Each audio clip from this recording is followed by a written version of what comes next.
Hello, everybody. Good afternoon. Hello, everyone. Good afternoon. My name is Marcos de Mateo. I am a recruiter with the Iowa, for the Southwest area of Iowa. Today, we will be talking about safety in the field. That's something especially for all new recruiters. We want everybody to get the experience hear from other experienced recruiter in the area, as we recruit in area, each area is different, in urban area, in rural area. So today our session will be about safety and the panelists. So we will have Ada and Evans and Guillermo Acosta. He should be joining us here shortly. And we'll be talking about some of the concerns that are as when we recruit in certain areas, like the urban and rural areas. Guillermo, are you on here yet? Hey, yes, I'm here. Sorry. Okay, awesome. No. All right.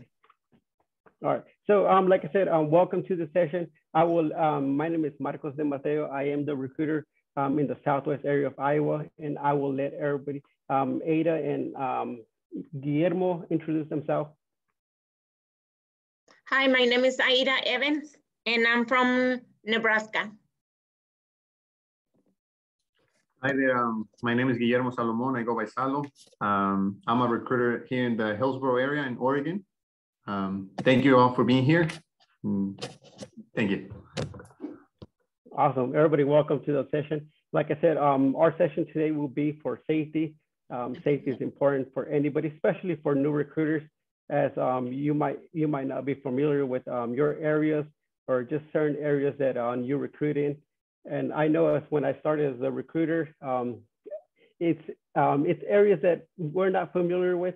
So we start recruiting and we start seeing areas that we go out and recruit. So here I will, our first question for today is,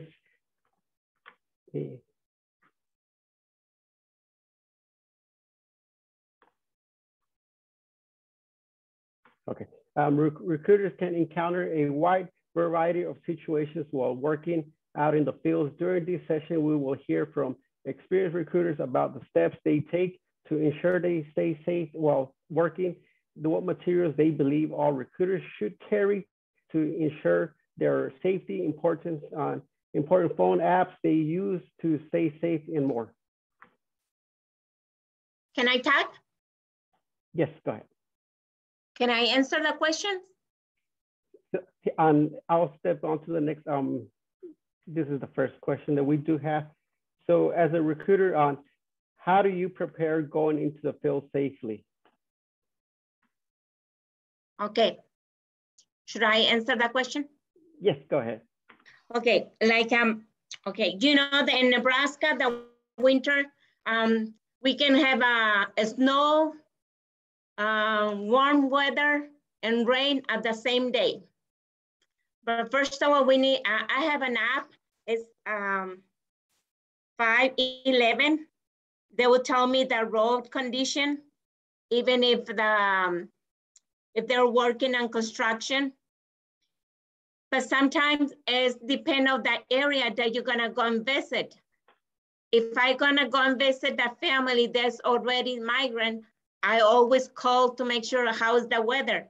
And they will they will tell me is here, Aida, is it snowing or is raining, just be careful. In my car, I have a flashlight, a blanket, extra shoes, just in case the raining. Also, I have a food. I have a snack, you know, I like to eat. Yeah, and as time goes, as you become an experienced recruiter and you're out in the field, I think having all this safety extra, just like you said, your safety kit and having this extra apps on your phone, or even just carrying an actual map for your area. Yeah, and also I have a first kit just in case I have an accident. to change a tire. I don't know how, but I hope I never use it.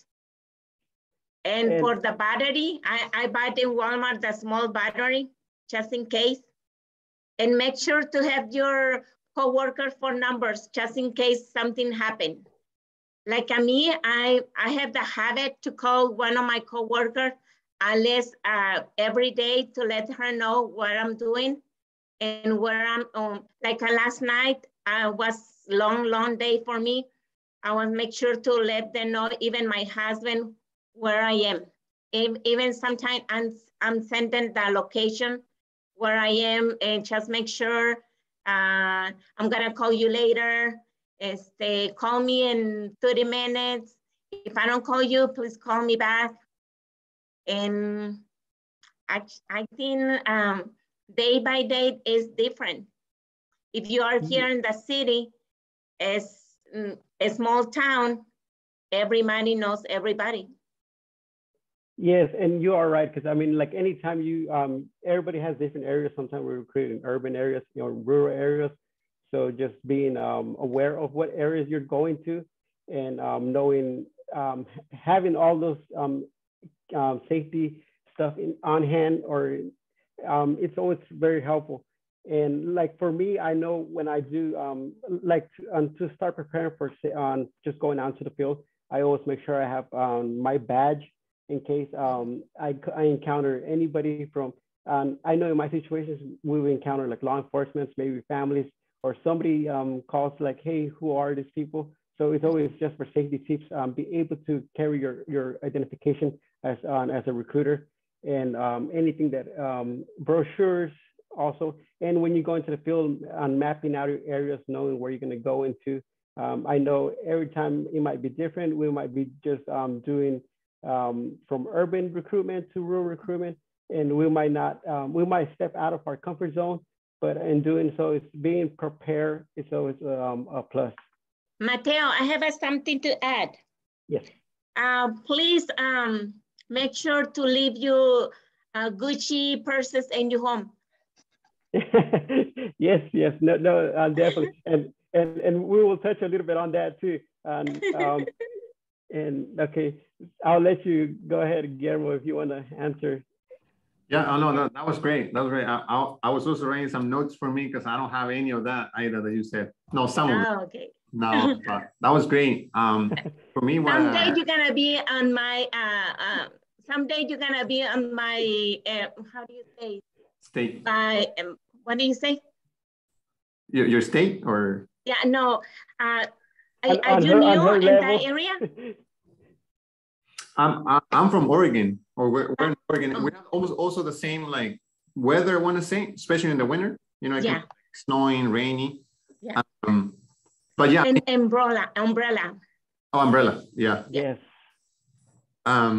But yeah, I mean, it depends your area, right? It depends. Yes. Summer also, I mean, it can be real hot. So just, prepare with water, stuff like that. But yeah, everything, Marcos and Aida said, they're good tips.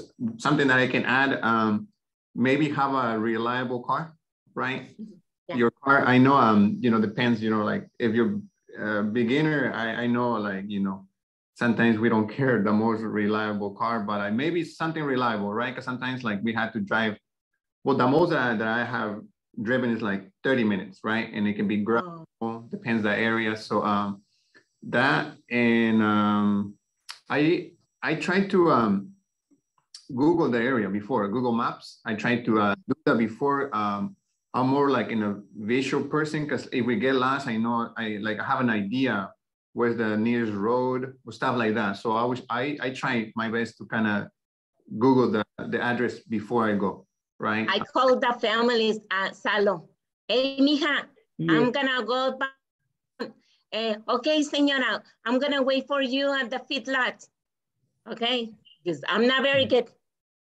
Yes, and that is very important, because if we have phone numbers to the families we're visiting, just calling ahead, letting them know, especially if it's an area that you're not used to, or is a dangerous area, just having that family know you're coming ahead of time so they could let you into the house or their apartments. It's always helpful. Or if they might have dogs, sometimes you're outside and there's dogs outside. So just call up the family before going into the yard. It's always a helpful tip too. The last thing we want to do is get bit by a puppy. Yeah, anything can happen, right? But just, just be prepared and stay safe, right? Yeah. Have confidence, because, at the end, I want to say like your mindset, right? That everything's going to go well and stuff like that. And Tylenol. Yes, that is true. Always carry in your safety kit. It's always nice to have medicine just in case. You never know what you encounter, especially if you're at least half an hour or an hour away from home, and the last thing you want to do is not being prepared. You're gonna scare the new recruiters, guys. Well, this is and this is the reality. We're trying to so they can see from our perspective of recruiters that have been in the field for a while now as a recruiter. I remember when I first started the job, I didn't know what exactly a recruiter was and what they do. And as with experience, you start learning what works and what tools to carry, and when is the best time to visit families, when is and how is the best approach to visit families too. So you do learn from the time and from experienced recruiters. Yes. So I will step on to our next question. Okay, what is something you wish someone would have told you when you first started? You have to be flexible with your time. I think that's something, you see, when I got this job, they just told me like 8 hours, right? From like 8 to 4:30, but usually that's not the case, right? It depends in the seasons, right? But I know, like, for example, we're so active in the summer here. So we know like we have to like sometimes catch families before they go to work. So between 5 a.m. to like 7 a.m., right? So you have to wake up like early. And also like sometimes you have to work late, right? Sometimes you don't catch them in the morning. So you have to kind of go in the evening, right? After work. So you have to be kind of flexible. Also when that's like where we're more active, right? With like new migrant families and new families moving, but also in our like outreach throughout the school year, in events, right? Community events, art events, they're usually in the afternoon or in the weekend. So for me, it's something like you have to kind of like be prepared to do that, and be flexible, right? Move your calendars around. Also for me, as well, Salo say, flexible, because we are here to serve the families, and we need to be able to be in their time, not in our time.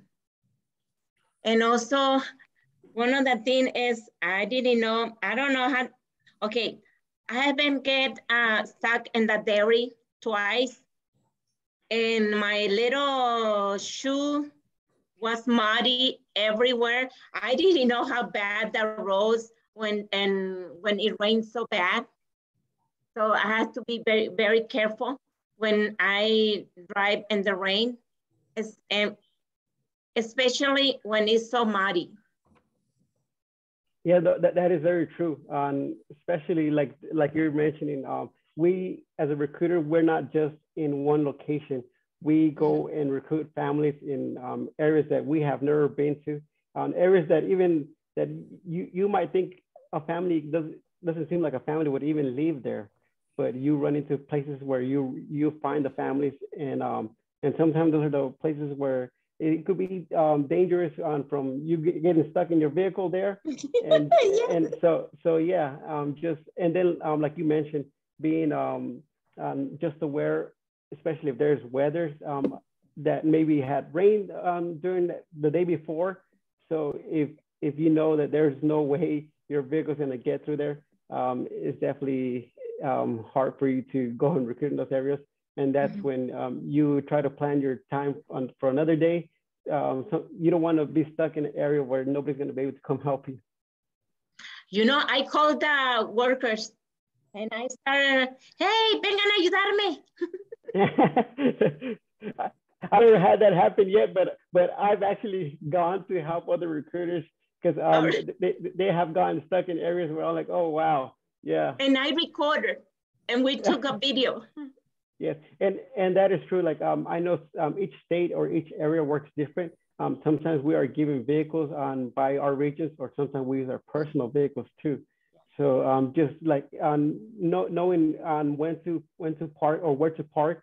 Like I know we do sometimes mobile park like areas recruitment, and when we do go on recruit, we want to make sure we don't park in an area where they might tow our car away. The last thing we want to do is come back and a car is towed away or have a ticket. And so just be aware of that too. Okay. So true. And let me see. And like Guillermo was saying, as a recruiter, we do have to, and Ada said, we work around the family's time. We don't just work around our time. As during the best time, it might be early in the morning or late in the afternoon, or even on the weekends. It just depends how your area does recruitment. I know for us, we see a big benefit when we work on the weekends or on the late afternoons, because those are the times families are home.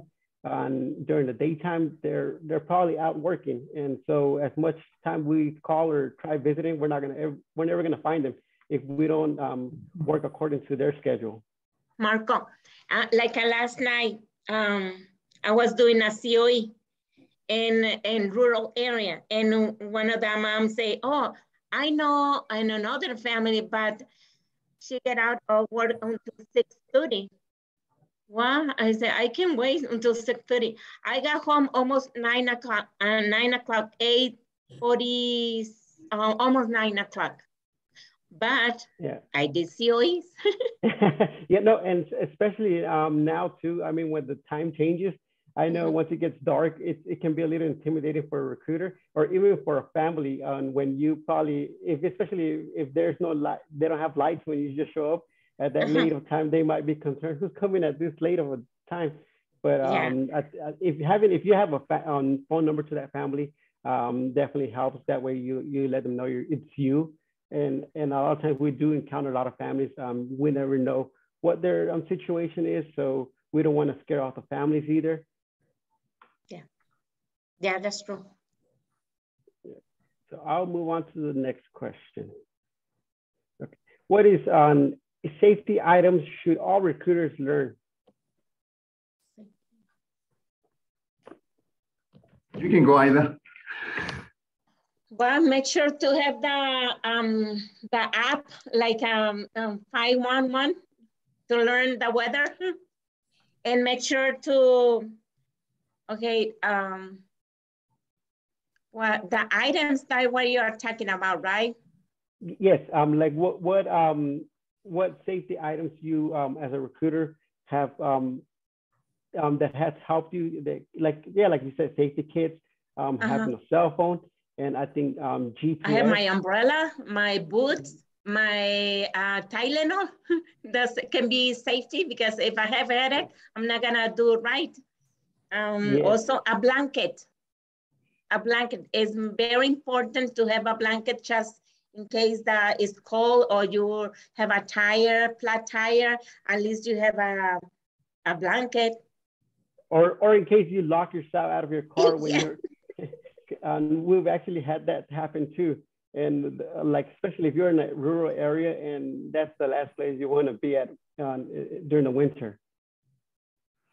Yeah, all of that's, it's safety. Also, like, maybe like, right. Like they're saying, like, be prepared, right? Be prepared, extra, like, for me, it's like a jacket. But also like Marco said, your badge, right? Because sometimes you've been places they don't know who you are, right? And so you have to kind of show them like your badge, take some like business cards if you like. And depends the area that you're recruiting. If there's another recruiter, another person that can go with you, maybe invite them, right, to go together to the area that you maybe they're not familiar, kind of like you think kind of far, right? You don't feel safe. And that's and also write down the phone number. I'm an old school. I always have my information in paper. I don't know, but this new generation, I'm not very good on computer. Everything is in paper. I know it looks bad, but that's the truth. It helped me. I say as whatever makes you work more efficient as a recruiter, it's the best way to recruit. And when you do work with other new recruiters too, or with other experienced recruiters, you pick up their habits, something that maybe it might benefit you, and you learn to use those tools. Yes. And also for me, in my experience, having 2 GPS, like even just having 2 GPS on my cell phone, I've done business where I would type in the address and it doesn't show up. I can't find it. And then so I would type it, like I have an Apple phone. And so I'll type in it on my Apple, it might not show up, or I have the Google map too. And on the Google map, the address might show up on there. Or next time it might be the opposite. One address might not show up on one. So just having GPS definitely helps you finding sometimes the addresses. And also having a GPS that is not connected to cell phone towers, because you might be in an area where you lose signal cell phone. Oh, that happened to me. Yes. So just having an old school GPS that actually runs off the satellite, or even a map, is always a helpful tip to have as a recruiter. Yes. Okay. So we'll move on to the fourth question. Are there any apps on your phone you use for safety in the field? Yes, I have the 511 is telling me how the roads are. And also I call the parents, honestly. It's more efficient for me because I like to hear from them, hey, I'm gonna be in Oxford. How is the weather? Oh, I make sure to turn different area because there are constructions. And I use my app. Yeah, weather apps, for me, Google, that Google Maps. Yeah, Google Maps. Yeah. Yes, I think having a weather app is very important, especially it depends what area you're in. Like I know in the Midwest, we get a lot of tornadoes. So during tornado season, we want to know that we're safe because the weather's always changing. Because I've gotten stuck before in between tornadoes, and it's scary. And ever since, I've learned to always check the weather before going out in the field, or even as you're in the field, sometimes the weather changes. So just being aware of the changing weather. And I know there's other apps. So here are Marco. I think I forgot something. I'm sorry. And sometimes what I do to my coworkers, and I say, hey, I'm just here in this location. I don't know how to explain to you.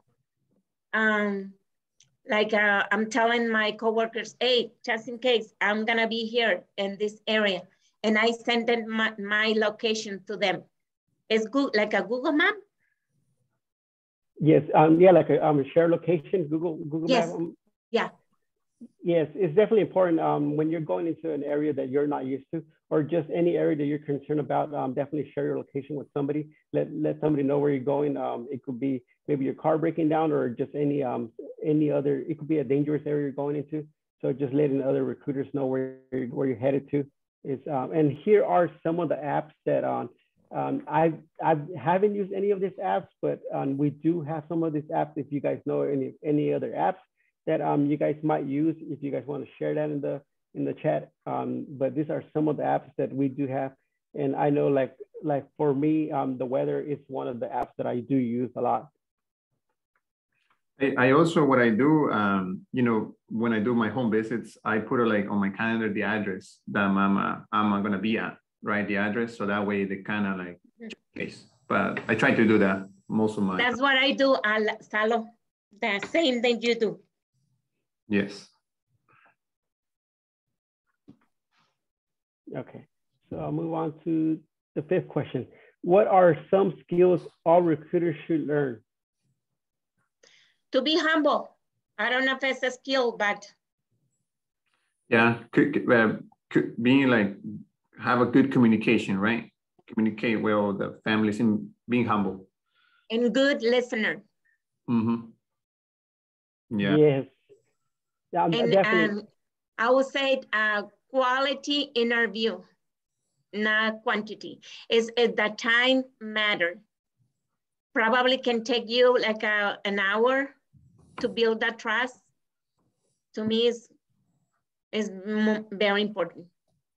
And I agree with that because our program is here to help the families, and so when we're able to build that trust with families, they will referrals will come to you without you even having to be out in the field, because families know that you are there, trustful to help the families, and just learning to be learn to listen to the conversations, being present during the interviews. I know sometimes it's hard, especially if the family, sometimes they're doing like a couple of stuff and they're not fully sitting down with you, or sometimes there's kids in the house, you're probably interviewing them, the kids are all over you, trying to grab your stuff. So just being patient and learning to listen to families. Sometimes we run into a situation where families are struggling through something, and just being present and humble. Or sometimes we also recruit in run to families that there might be a language barrier. So I know, like for our area, we use it's propio. It's a translation hotline that we use, and sometimes those are the hardest families to communicate with, because there's a language barrier. Yeah. And to be patient with their families. Yeah, be frank. And flexible. Mm-hmm.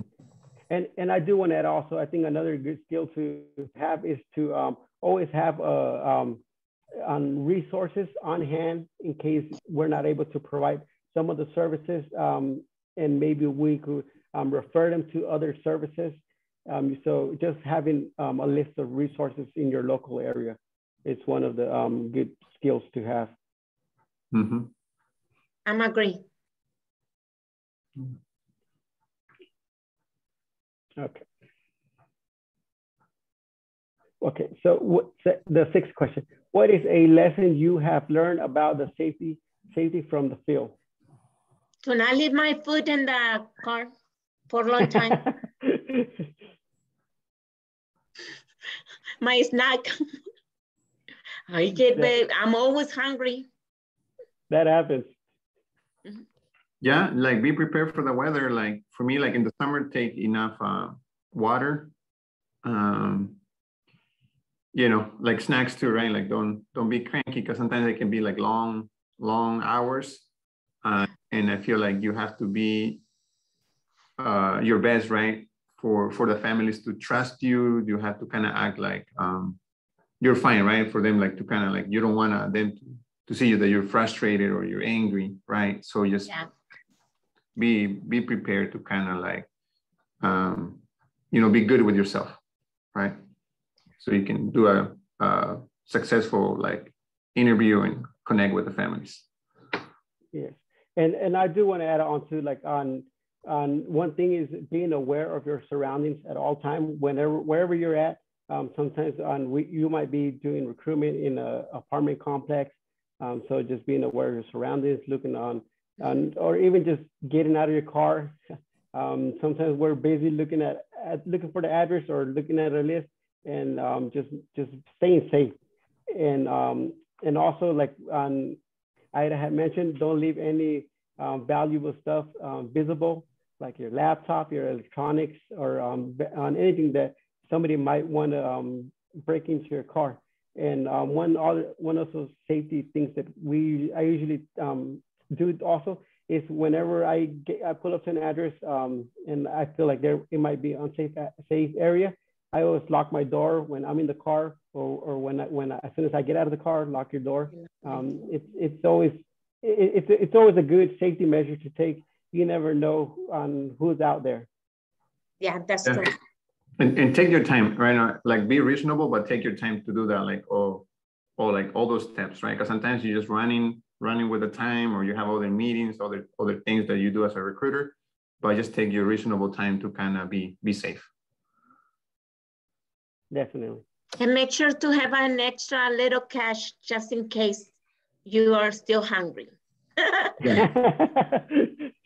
As a recruiter, you do get hungry pretty often. And I actually always carry snacks in my car and water bottle, Gatorade, just in case. Yeah. Because sometimes we're working areas, longer hours, or areas that we might not have a restaurant or a gas station nearby. And so just having those extra safety snacks, it's always nice to have. Marcos, and make sure to have a full tank of gas. Yes, I cannot stress that anymore.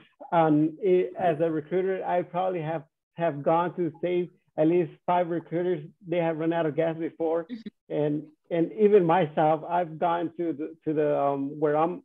Sometimes you just get up in the morning and then you hit the road and you forget to gas up, and then you're in the road and you're like, and your gas light comes on and you're like, oh crap, I forgot to gas up last night. So and you forgot the money too. Yeah, yes, and that is very true. It's always nice to have extra cash because either maybe your card is not working or the gas station you go to doesn't, their machine is down.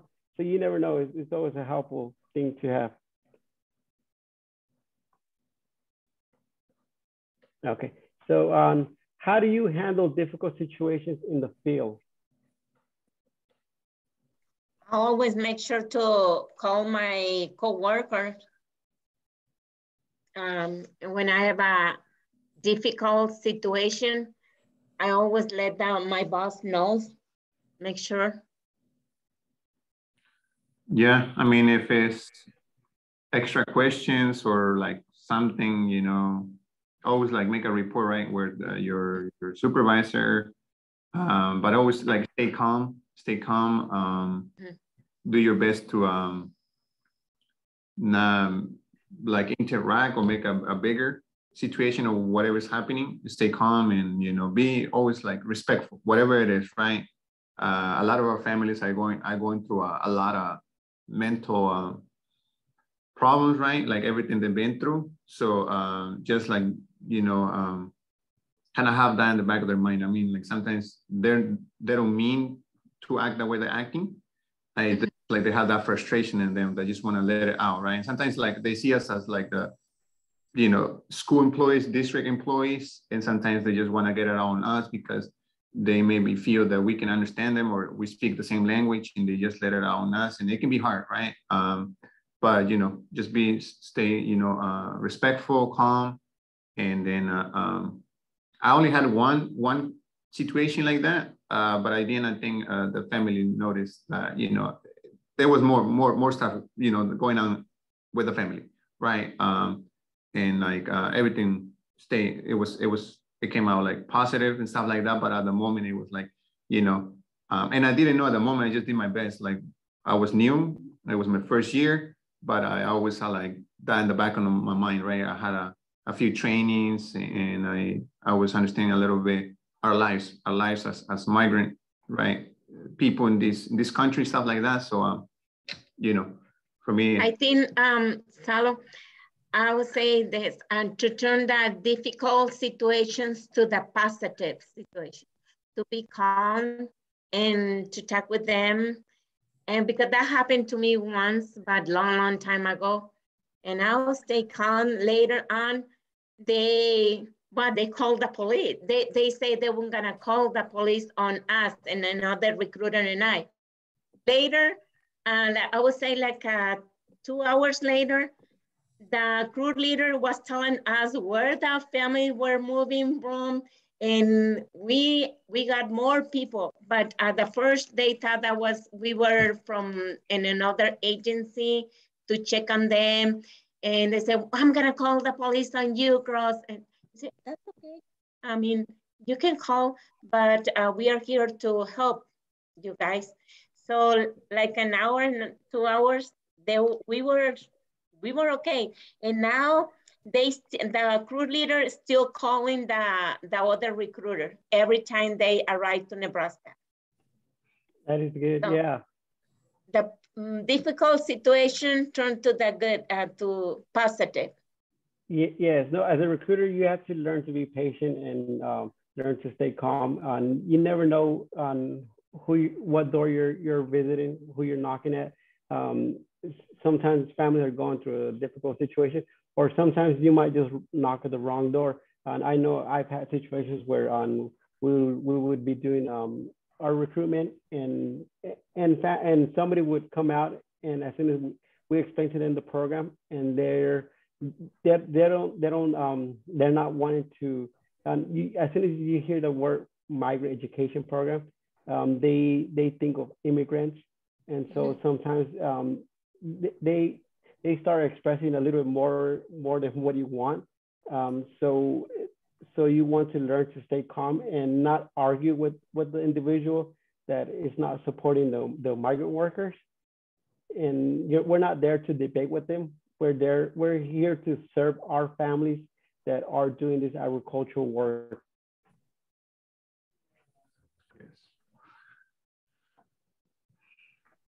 Hi, I wanted to share something. I'm Mary. Yes, I'm from Arkansas. I don't know what else I need to say.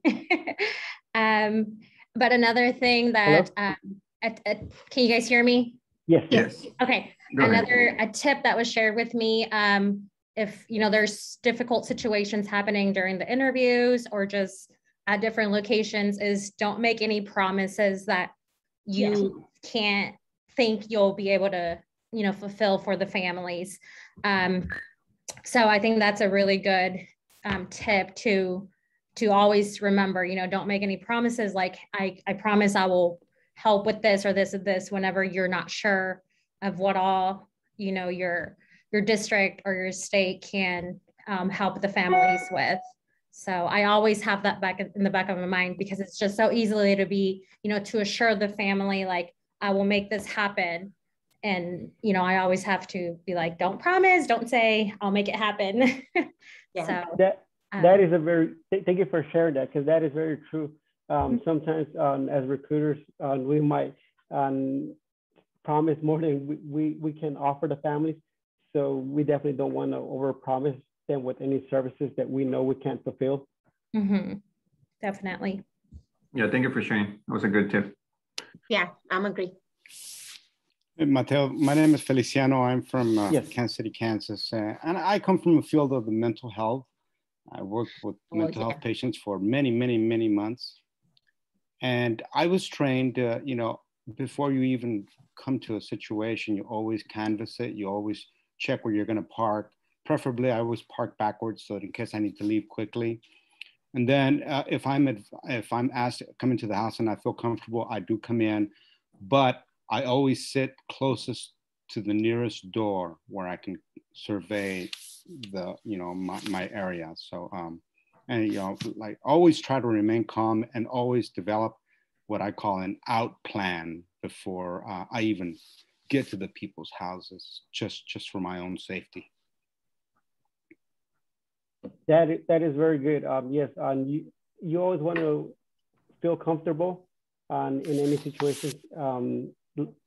Just like you said, if you're going to a family's house, you want to know where the exit is in case you have to, or even sometimes we might be doing recruitment on the weekends, and there might be because we do OSYs also, and sometimes maybe on the weekends the OSYs are drinking. If we feel like they've had a little more drinks than usual, maybe it's not the best time to talk to them. Maybe just come back another day. It depends how comfortable you feel and how they're receiving you. Yes, exactly. Yeah, exactly. And for me, I've dealt with situations where they invite you to something, and it could. I mean, you still have to have it, because they might even be offended if you turn them down. Yeah. Because like you said, they might be having a get together and they invite you to a drink or whatever. So you got to have a plan to say no, and a plan to say, okay, if they're offended or whatever, then you got to de-escalate the situation and remove yourself from there. Yeah. They invite you to a la quinceañeras. Yes, that's for sure. Thank you. No, thank you for sharing. Yes. Yes. I always to the food in the evenings. a taco or something that they always make. And I mean, I don't mind, right? Something especially like in the late evening. Yes. So yeah, that's yes, all. That's all fine and dandy. Oh, yes, I'm more than welcome to come and join them. Yeah. So do you see the reason why I like to eat? Because the families, I cannot say no. With the families, huh? Yeah.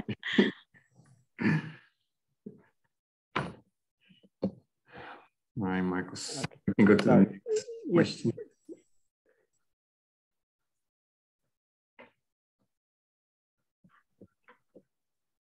Sorry, my computer's acting up a little bit. Okay. The 8th question, how do you feel? Well, me, I like to talk with my husband because he's my, I would say, he's my mentor and my coworker. I always call one of my coworkers to let her know how was my day. They need to listen to me. I like to talk.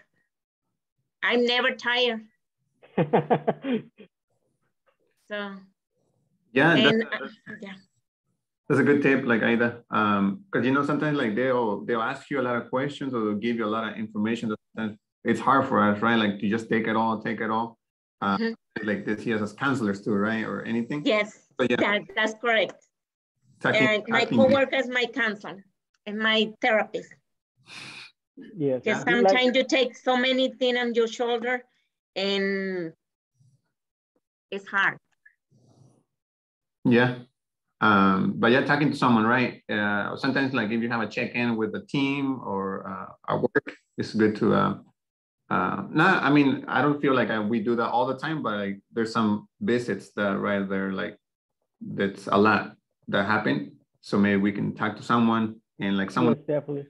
Also, like if you like to cook or you have some hobbies that you can just like kind of relax after, watch TV, you know, listen to music, spend time with the family. That also helps a lot. My husband is my mentor and one of my coworkers. Mom, she's not my coworker, but she's like for me, I would say definitely learn to balance on work and personal life. Sometimes I know it's very hard. Sometimes we get home and then we get a phone call or a text message from a family, and sometimes that family needs that help there. And then, but just learn to balance your work and personal life. Sometimes it's the best, but also if it's a family, it's hard. It is. Yeah, no, it is. It is like it's easier said than done. But I think just and another thing is learning to use your calendar. Like if you have meetings, not to overwhelm yourself, and keeping track of your meetings, keeping track of your business that you're going to be doing. That way you're not all in one day too overwhelmed, and then you're stressed out. Yeah. I was gonna say I really do like this question. A lot of the times, the recruiter itself is a job that is really hard, and sometimes it goes unnoticed by because you're out in the field. You're not always in an office setting. You're not always in what they call the traditional work. So when we are out as recruiting in the fields, a lot of the times, just like Salo, Aida, and Marcos has said, and some of you have mentioned in the chat, I mean, you try to be there for the families. You're taking a lot of information, not just from the families. You're taking a lot of attitudes from farmers, employers. So it does chip at your own self little by little.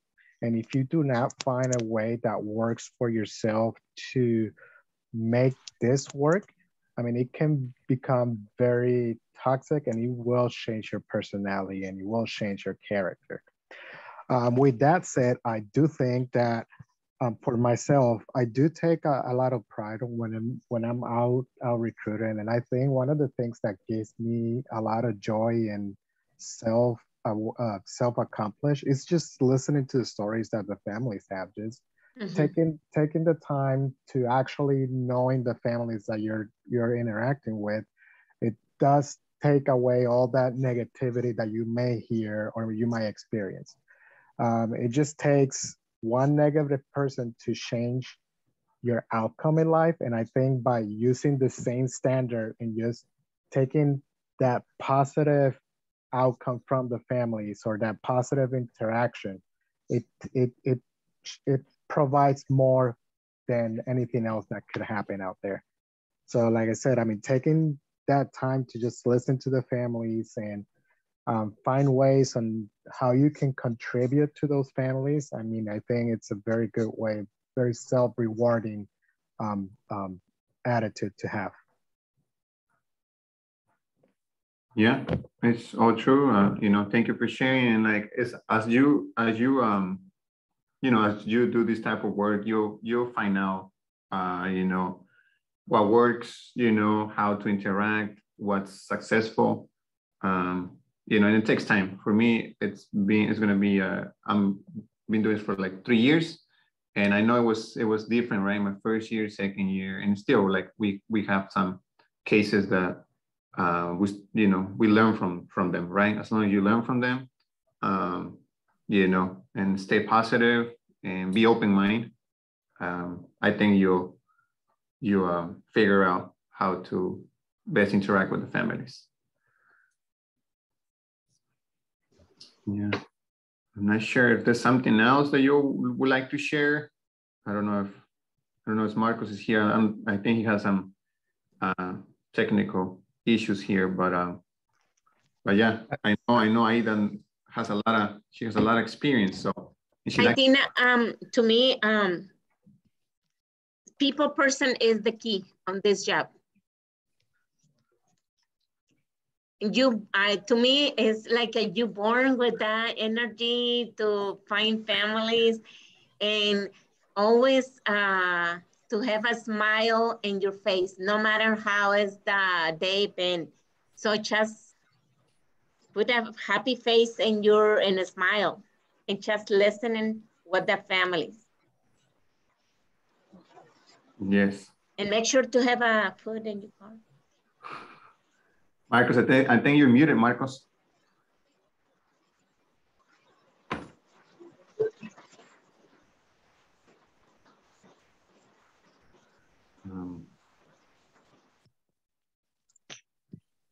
But yeah, I mean, in a lot of our families, I think they're humble. Most of them are humble. Sorry. Maybe.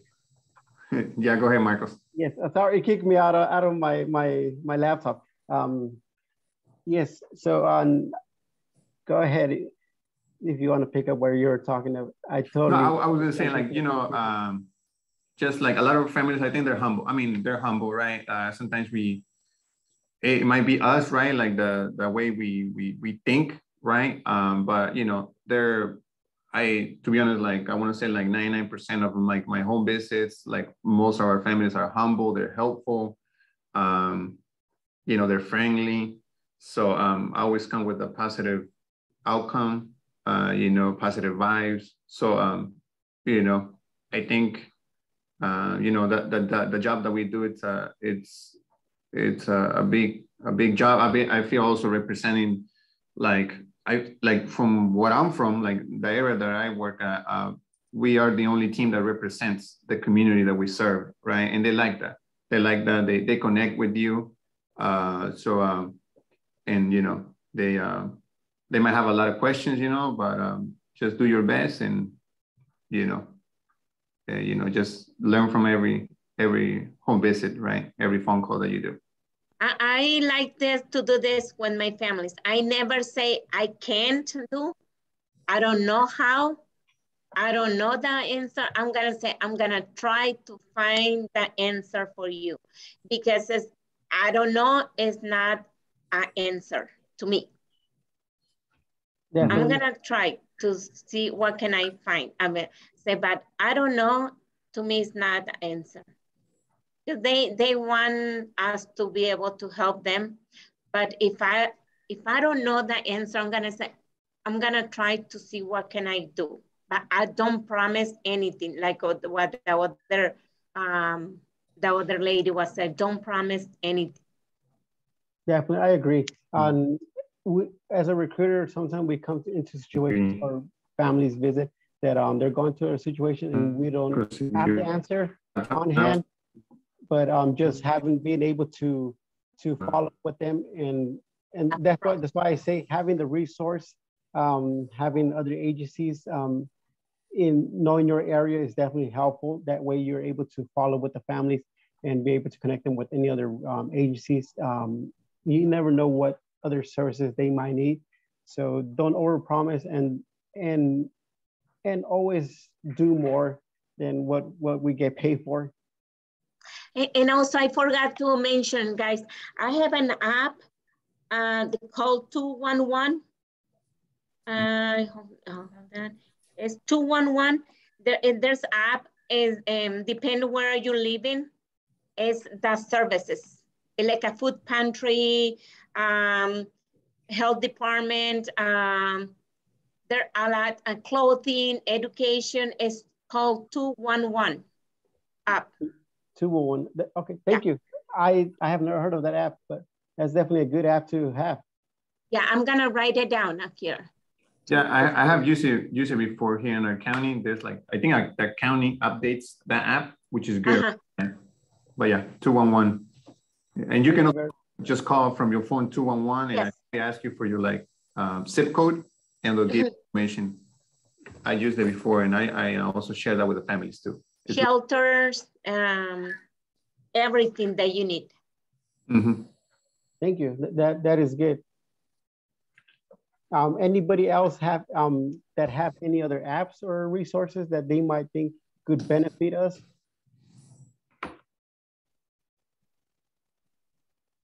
Well, if they all would like to share something, I think we're almost at the end, right? Yes. Yes. Yeah, you want to just share anything that you have in your mind, or Yes, we could open it up for anybody that has any questions or anybody that wants to share anything with us. Yeah, we learn from each other, so. Yeah. Definitely. Like I said, as a recruiter, we don't have all the answers, and every visit that we make is different, and every visit we make, we learn from it, and a lot of this family, like I mentioned, they're moving around constantly. They might not have the resource and for that area. So we are one of the bridges to them on being able to give those resources to them, being able to give those helps to the family. So sometimes we're the first person that they see and that comes out to reach out into the community. So and a lot of times some of these families, they live in the rural area that they might not have the communication with anybody. Because I know for my situation, we do a lot of rural areas too. And sometimes we go out in the middle of nowhere, and the families are so thankful that we show up and we talk to them, take the time to talk to them, take the time to help them out. They might need help with anything, or the kids might need some visit a clinic and they don't know where to go. And just having those resources, being able to help them out and taking the time as a recruiter, sometimes that might not be what we do. I know we focus on education, but being able to take the time and going out of our reach is definitely a big step for the families. And also always say, when are you coming back? When are you coming back?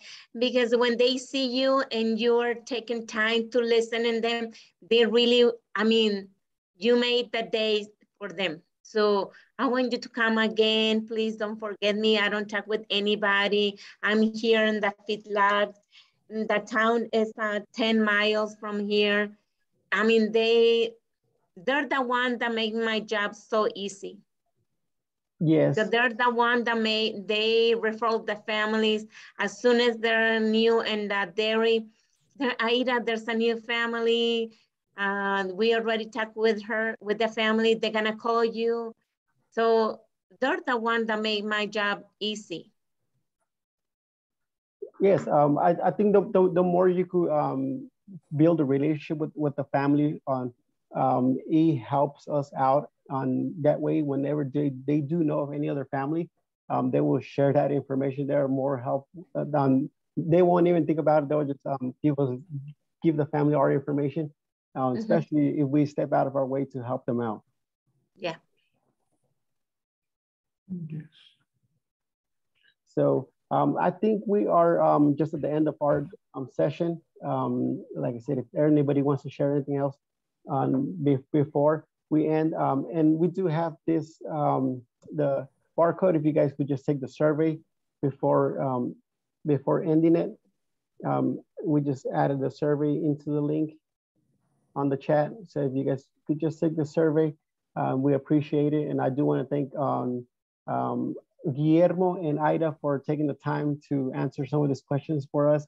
And I know some of you recruiters, this is probably your first year here with us. And I do hope you guys stay around, because I think it's a very, I love my job. It's nice being able to come home, being humble.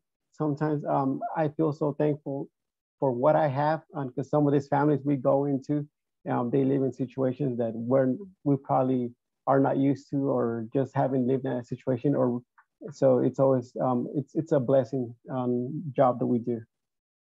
Thank you for having me, inviting me.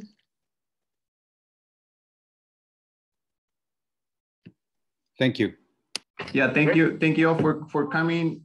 Thank you for coming today. You know, stay positive, right? And you're doing a lot of great things for our families.